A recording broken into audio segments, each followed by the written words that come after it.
Iran ratcheting up tensions. One of its senior military officers today announcing the country has successfully tested a radar-evading drone aircraft, and this following the call by Iranian President Mahmoud Ahmadinejad for his atomic agency to step up its enrichment of Iran's stockpile of uranium. Let's bring in now Fox News contributor John Bolton, former U.S. ambassador to the United Nations. Ambassador, always good to see you. On Friday, it was the foreign minister of Iran who announced, oh, yes, we will export our uranium to the West. 2 days later, of course, an about-face saying, not only are we not going to do that, we're going to step up our enrichment percentage, which is a significant step toward weaponization.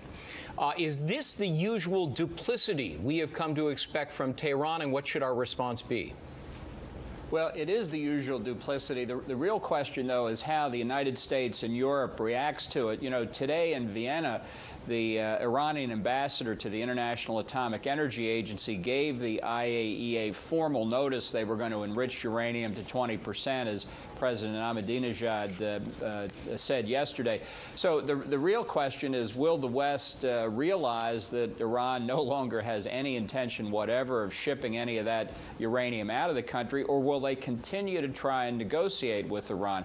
I think Iran's counting on being able to play the West as it has in the past, in effect getting the best of both worlds for Tehran. And they could be close. I want to read from the IAEA report of October 4th of this last year.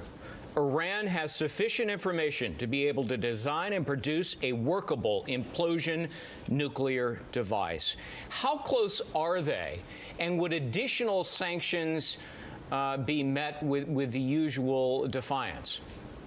Well, I think Iran has had the scientific and technological capability to build a nuclear weapon for some years. The long pole in the tent for nuclear weapons is always enriched uranium, and they've made considerable progress in that regard.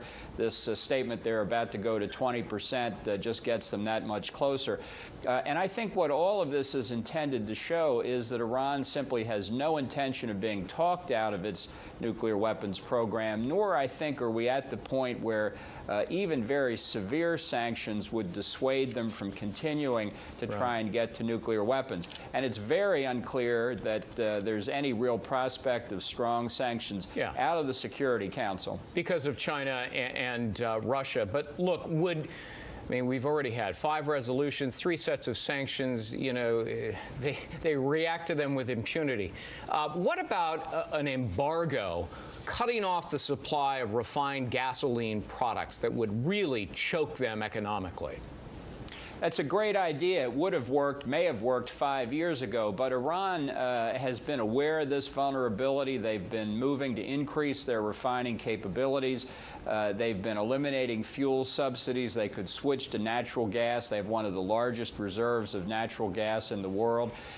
And you'd have to have a set of sanctions that other people would honor. Venezuela's not going to honor these sanctions. I don't think China will. So unfortunately, as I say, a good idea whose time has come and gone. I'm totally out of time. If you can give me a quick answer, is military force probably in the end the only answer? There are 2 outcomes. One is Iran gets nuclear weapons. The other is Israel or somebody uses military force to stop it. That's where we are. Ambassador John Bolton, thank you so much. Martha? Thank you.